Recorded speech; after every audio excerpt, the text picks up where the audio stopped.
चलो, जैसा कि कल हमने पढ़ाया था 7 क्वेश्चन की 6 क्वेश्चन बताया था, 7 क्वेश्चन आया था। आज 8वां क्वेश्चन है ना। ये क्वेश्चन बहुत ही ज़्यादा इम्पोर्टेंट है। इम्पोर्टेंट इसलिए से क्लास 12 ज्योग्राफी के लिए जिस का है ज्योग्राफी चैप्टर, उसके लिए महत्वपूर्ण है। चाहे वो 12th का हो, चाहे वो 11th का हो, और चाहे वो ग्रेजुएशन का, ठीक है।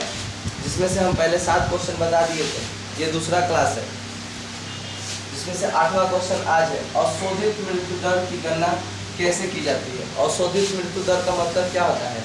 किसी क्षेत्र में, किसी क्षेत्र विशेष में 1000 प्रति जनसंख्या पर मरने वालों की संख्या को हम क्या कहते हैं? मरने वालों की संख्या को क्या कहते हैं? अशोधित मृत्यु दर कहते हैं। अगर अशोधित मृत्यु दर हमको निकालना रहेगा तो हम किस फॉर्मूला का यूज करेंगे? हम इस फॉर्मूला का यूज करेंगे। क्या है? एक वर्ष में कुल जनसंख्या, एक वर्ष में कुल मृतकों की संख्या, यानी कि जो एक वर्ष में कितने लोग मरे हैं। दूसरा, उसी वर्ष में मध्य में अनुमानित जनसंख्या गुने हम 1000 से गुना कर देंगे, ठीक है।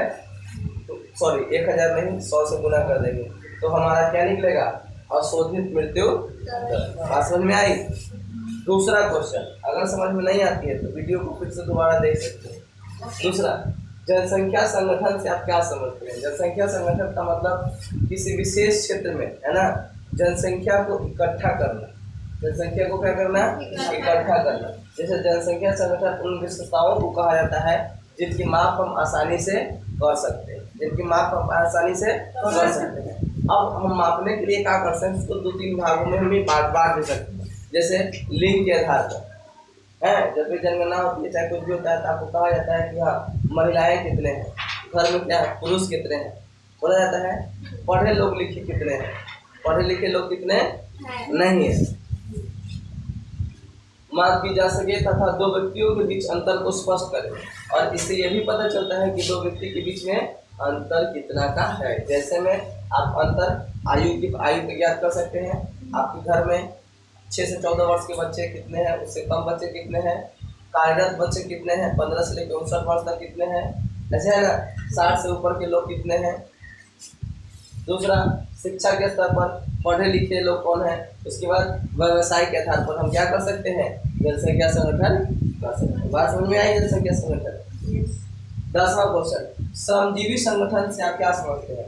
श्रमजीवी संगठन का मतलब होता है वे व्यक्ति जो कार्य करते हैं, वे व्यक्ति जो कार्य करते हैं। जिसका इसका डिफिनेशन है कि विभिन्न व्यवसायों में संलग्न आबादी को श्रमजीवी जनसंख्या संगठन करते हैं। विभिन्न आबादी का मतलब जो जिस क्षेत्र में कार्य कर रहा है, उसको हम क्या कहते हैं? श्रमजीवी जनसंख्या संगठन। क्या कहते हैं? श्रमजीवी जनसंख्या संगठन। जैसे इसके अंतर्गत 15 से 59 वर्ष तक के लोग आते हैं। कितने? 15 से 59 वर्ग के लोग आते हैं जो कार्यरत है ना। तभी 60वां वर्ष में क्या कर दिया जाता है? लोगों को रिटायरमेंट कर दिया जाता है कि अब उनसे काम नहीं होगा।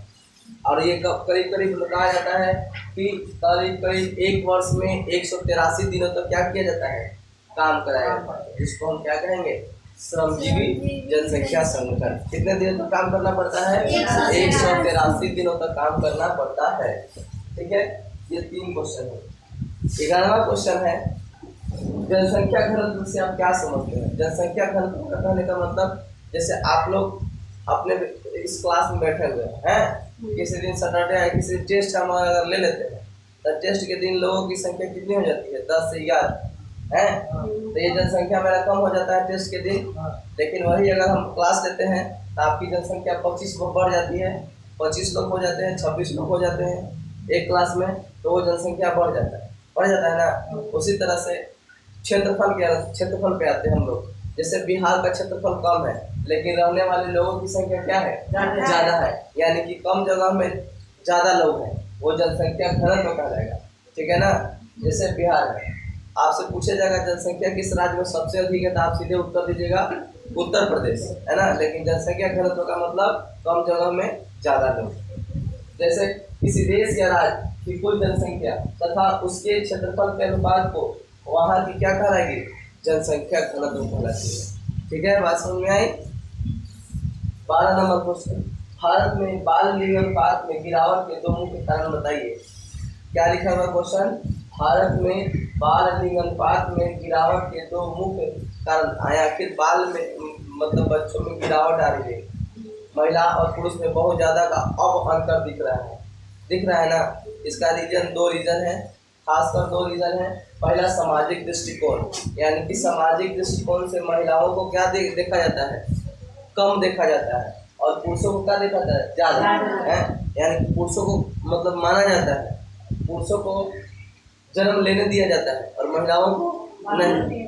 लोग समाज समझते हैं कि पुरुष हमको ज्यादा काम देगा, महिलाएं कम देगी काम, है ना। दूसरा रीजन है लिंग निर्धारण की वैज्ञानिक विधि।